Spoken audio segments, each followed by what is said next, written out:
Welcome back to our series about sequencing images. In this third video, I'm going to look at creating an image sequence digitally, and we're going to use Photoshop as our asset generation tool. Let's flick over to Photoshop. We're going to do some drawing as well, so get ready. I'm going to make a new document. 1080 by 1080 will be fine, a square, RGB, and we'll click Create.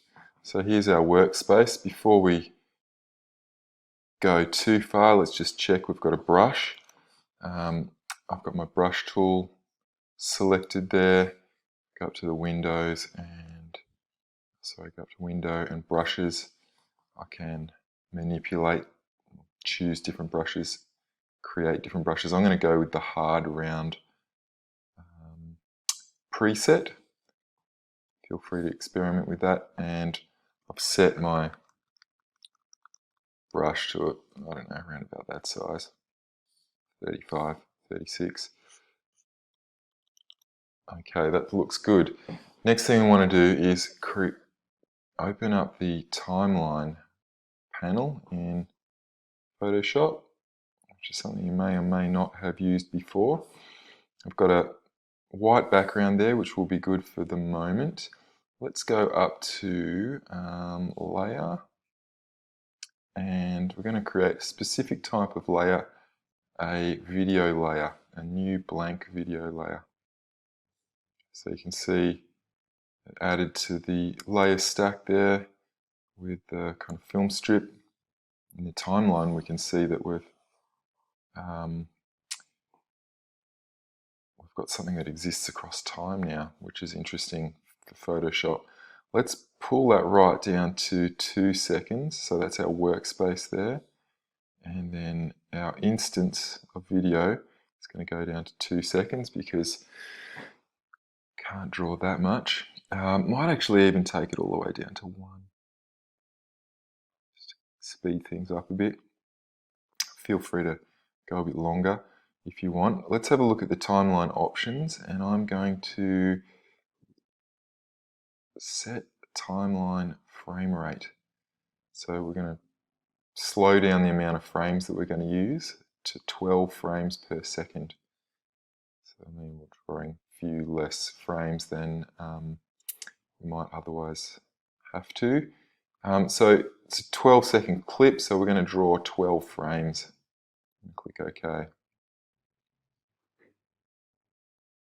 Alright, so we're going to make sure that we're drawing inside of our correct layer.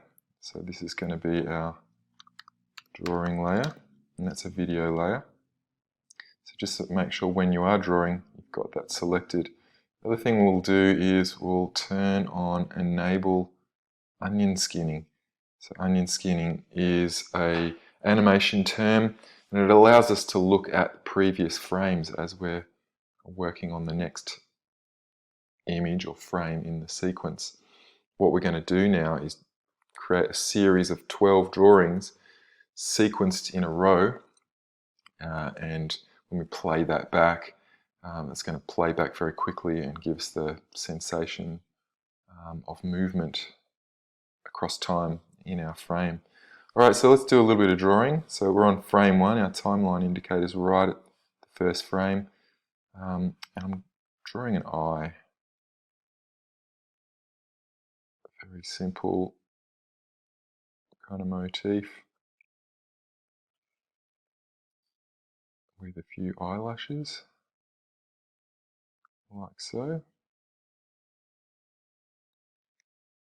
Alright, so that's our first frame.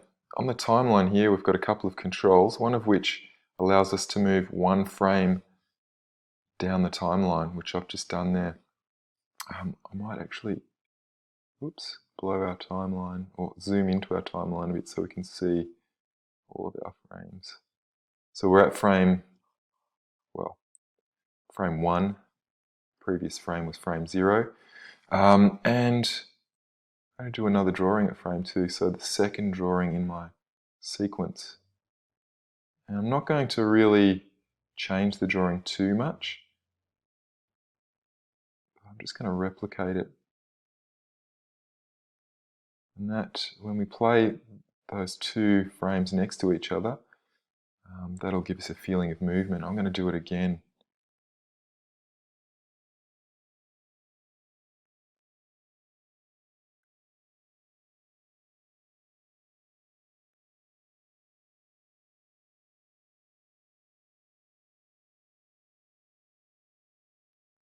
Okay, so now I've got 3 frames next to each other, and if I kind of scrub back and forward, you can see a little bit of kind of movement occurring there. I'm going to start the process of creating a blink. So I'm going to change the next drawing a little bit. Start like bringing those eyelids a bit closer. Oops.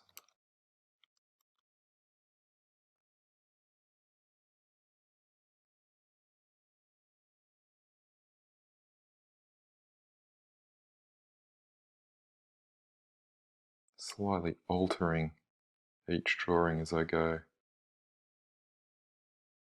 And then moving ahead another frame. Take those eyelids even closer together.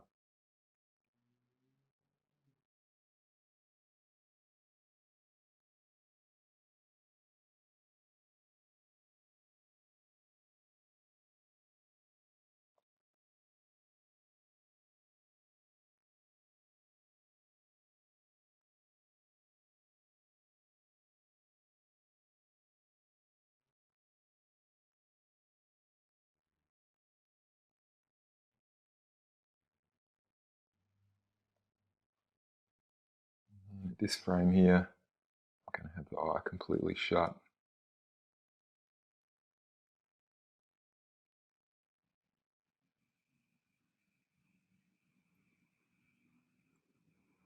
And I'll keep the eye shut for another frame, but I might pause here and go ahead and finish off drawing the rest of these frames, opening the eye back up.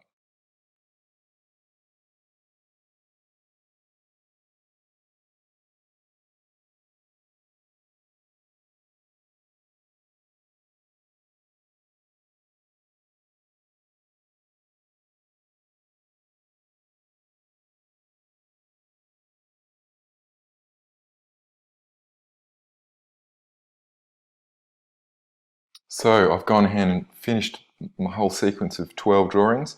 Whoops, some pretty rough and sketchy drawing there, but you get the idea. When I turn off the onion skin on the timeline and we play through, you can see that with all those frames playing rapidly one after the other, we get the kind of that sensation of movement. We get animation, and we get animation created with a sequence of images that we've generated in Photoshop. Let's export that, get that ready for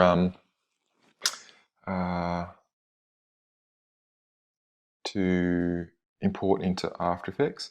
I'm going to delete the background. Okay, so we've got a clear background, and I'm in the timeline. We're going to export this from the Photoshop timeline. I'm going to go down to render video.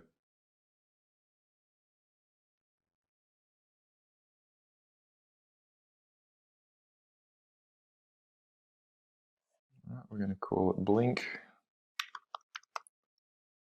and we'll put it into our working folder on the desktop. We'll just put it up straight on the desktop. And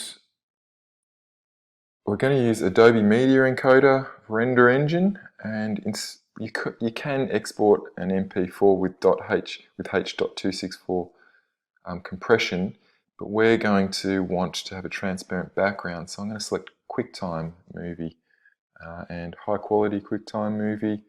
And the other thing that I want to do is down in the alpha channel here, select straight unmatted alpha channel, and that'll give us the transparency of the background, so that when we import that movie asset into After Effects, the animation will be transparent. We'll render that. And we'll head back over to After Effects and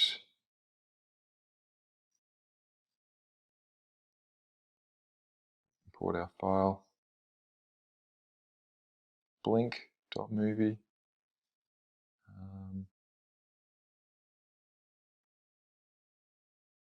Automatically created a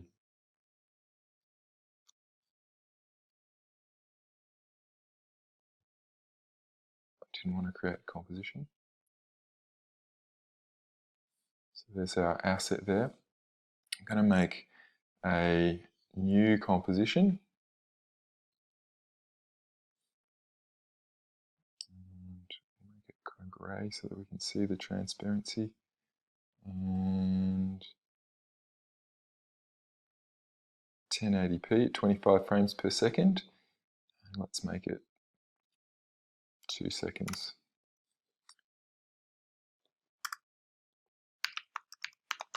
Give it a name. And I'm going to drag that into our frame there, and you can see that there's our animation. Now, our animation was only 1 second long. We only did 12 frames. We were a bit lazy. We could have drawn heaps more frames than that.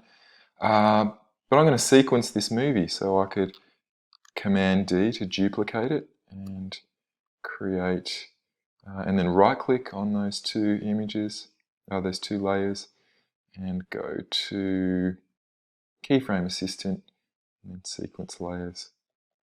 And then I'll space them out. So now we've got 2 seconds of content there.